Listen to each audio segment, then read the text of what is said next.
अस्सलाम वालेकुम नाज़रीन, महरान टीवी न्यूज़ में वाक़िअ भलीकार माहिया फराशा। सबका पहिरियां हिकु नज़र हेडलाइन ते। परॾेही विज़ारत जे तर्जुमान ताहिर हुसैन इंद्राबी चयो आहे त अफ़गानिस्तान में मौजूद दहशतगर्दनि जे नेटवर्क खे भारतीय माली सपोर्ट मिली रही आहे। पाबंदी पियल बलूचिस्तान लिबरेशन आर्मीअ खे बि भारत माली इमदाद ॾिए पई। अफ़गानिस्तान सां जंग नथा चाहियूं। अफ़गान तालिबान खे पाकिस्तान सां सुठनि लाॻापनि या दहशतगर्दनि जी हिमायत मां हिक जी चूंड करणी पवंदी। इस्लामाबाद हफ़्तेवार ब्रीफिंग दौरान परॾेही विज़ारत जे तर्जुमान चयो आहे त अफ़गानिस्तान जा दहशतगर्द ग्रुप पूरे ख़िते में मौजूद आहिनि। बदख्शां समेत केतिरनि ई हंधनि ते अफ़गान तालिबान ऐं मुख़ालिफ़नि में चकरुनि जा इतला आहिनि। उमीद आहे त अफ़गान जा डोनर उन ॻाल्हि खे यकीनी बणाईंदा त संदन इमदाद दहशतगर्दीअ में इस्तेमालु न थिए।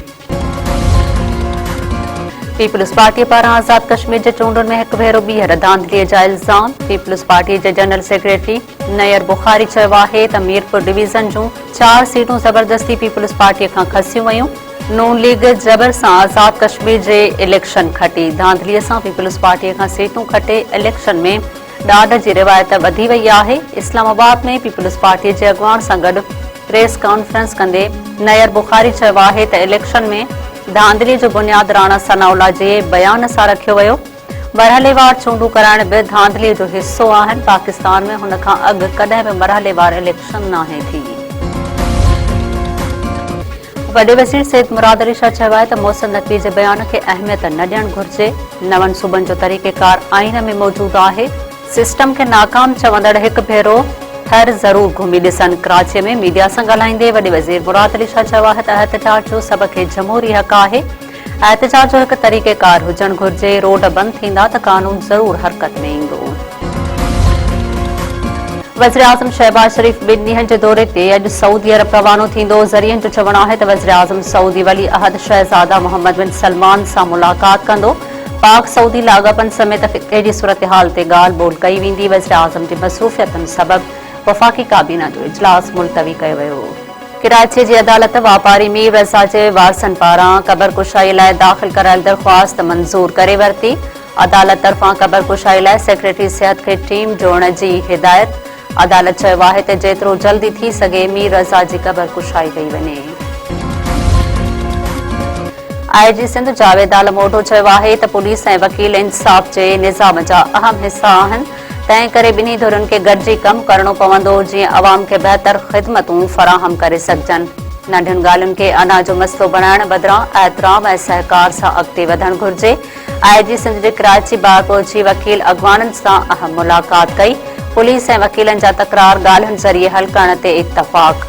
IG सिंध जावेद आलम ओढो जो चवणु हो त पुलिस कॾहिं कॾहिं लाठ बि खणंदी आहे ऐं ग़लतियूं बि थींदियूं आहिनि। वकीलनि जे हथ में कलम आहे, तंहिं करे उन्हनि ते वधीक ज़िम्मेवारी आयद थिए थी। कराची बार एसोसिएशन जे सदर आमिर नवाज़ वड़ाए चयो आहे त हीउ मामिलो वकील बिरादरीअ लाइ हिकु अहम मसइलो बणियल हुयो। बुनियादी मुतालबो FIR जी दाख़िला हुयो।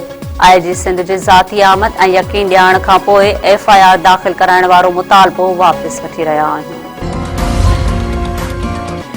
महरान टीवी जी अॼु 19वीं सालगिरह मल्हाई पई वञे। नंढनि वॾनि शहरनि में तक़रीबूं। हेड ऑफिस हैदराबाद मां महरान टीवी जी सालगिरह जी तक़रीब मुनक़िद। महरान टीवी जे सरवाण ग़ुलाम नबी मोराई ऐं ॿियनि केक काटियो।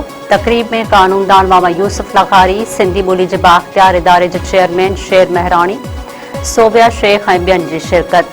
भिटशाह में महरान टीवी जी सालगिरह जो केक काटियो वियो। Director news Farooq Hakro, programme manager Murtaza Majboor, Azmatullah कुंभर ऐं ॿियनि केक काटे लतीफ़ सरकार जी दरगाह ते चादर चाढ़ी। मीरपुर ख़ासि ख़ानगी स्कूल में एडवोकेट जावेद बाबर ऐं ॿियनि महरान टीवी जी सालगिरह जो केक काटियो वियो।